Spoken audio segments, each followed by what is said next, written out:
Salut à tous, c'est Planck de la chaîne, bienvenue sur cette vidéo qui aujourd'hui va parler de vivre sa thérapie et de prendre en compte que le praticien, la personne que vous allez consulter, est là pour être cette surface projective et en plus peut être complètement objetisé pour vous permettre d'être mieux.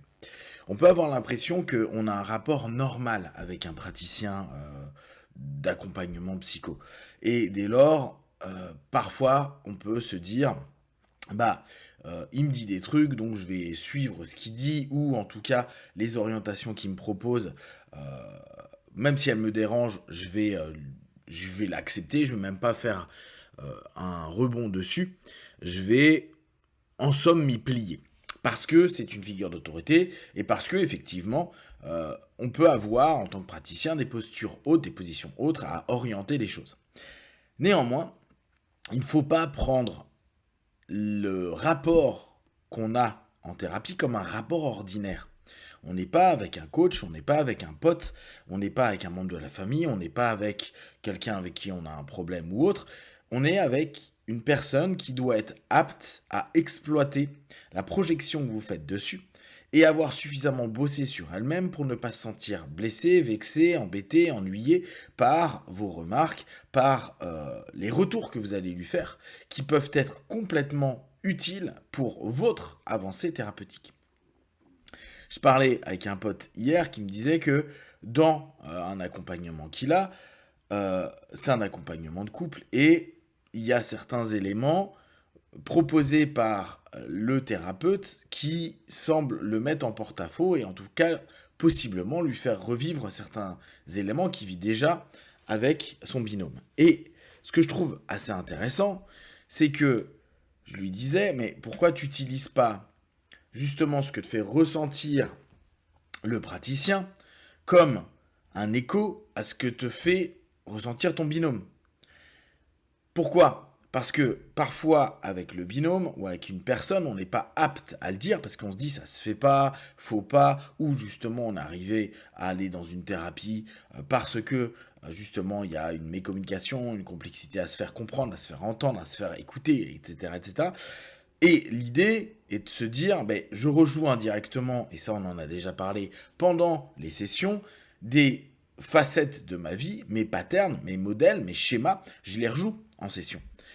Et si je ressens au travers du praticien quelque chose qui me ramène à mon père, ma mère, mon frère, ma sœur, un élément de ma vie, un moment, un échange qui a pu mal se passer ou autre, ce qui est génial, c'est de pouvoir dire et faire remonter dans cet instant présent, dans cette notion complètement unique de l'accompagnement, ce qu'on est en train de vivre, c'est-à-dire un état récessif ou un état où on réactive nos patterns qui sont peut-être dissonants et problématiques et peut-être pour lesquels on est venu en session, et on en fait part à notre praticien en lui disant non mais là ce que vous dites m'emmerde ou vous me cassez les couilles à me demander ceci ou j'ai l'impression que là vous vous comportez comme mon père, ma mère, mon chat, mon chien, etc.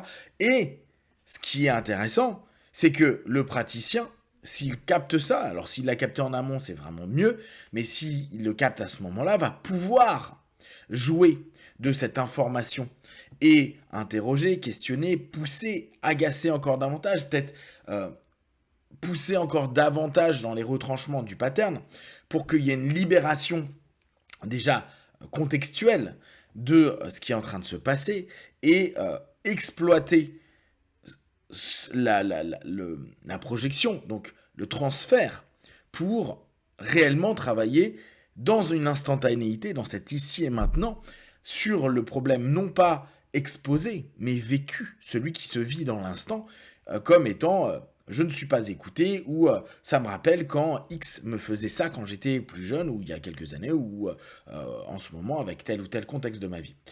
Et ça, c'est absolument génial. Vous avez cette possibilité d'exploiter votre praticien comme un objet. Et j'utilise le mot objet sciemment. C'est-à-dire que oui, il y a un rapport au départ qui peut être de sujet, mais à un moment donné, il peut être complètement objetisé par votre malaise, votre mal-être, vos problématiques. Et si, par contre, lui le vit mal, c'est son problème. Et vraiment, j'insiste dessus. Pourquoi on dit aux praticiens de suivre une thérapie, de s'interroger régulièrement, de se remettre en question, etc. C'est pas pour rien. C'est justement parce que il peut y avoir des partenaires qui vont être durs, qui peuvent être incisifs, qui peuvent être critiques, qui peuvent être plein de choses.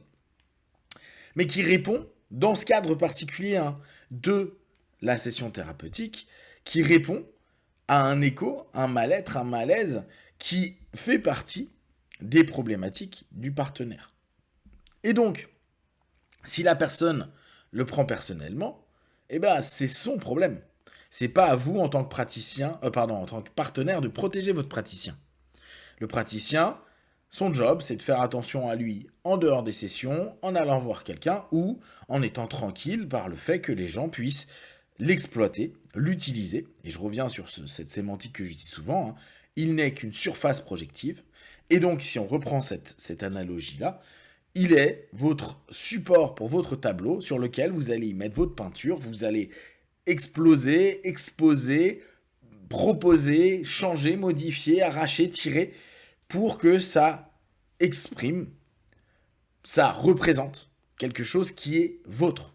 Donc, il n'y a pas de bien ou mal. C'est à ce moment-là, au travers de ce que ça va représenter, du reflet, du questionnement, après de ce que cela représente, que le praticien va vous permettre de restructurer, de revoir, de comprendre, d'apaiser, de vous orienter vers peut-être des solutions, etc., sans jamais se dire « Ah bah oui, mais là, vous êtes contre ce que je dis. C'est mal. » Bah non, c'est « Qu'est-ce qui fait que t'es pas OK avec ce que je dis ?» Parce que ça me rappelle tel truc, super. Donc, si je suis ça et que je te dis ça, qu'est-ce que ça émet en toi? Pourquoi? Ah, parce que ça m'énerve, j'ai l'impression qu'on m'impose quelque chose. Et c'est ça qui va vous faire travailler, vous, en tant que partenaire. C'est parce qu'il va pouvoir exploiter ce que vous représentez à ce moment-là, que vous allez l'utiliser comme ce qu'il est, c'est-à-dire objet de transfert, que vous allez pouvoir, dans vos trans, revivre un paquet de trucs, faire émerger un paquet d'éléments hyper intéressants, et petit à petit, travailler dessus.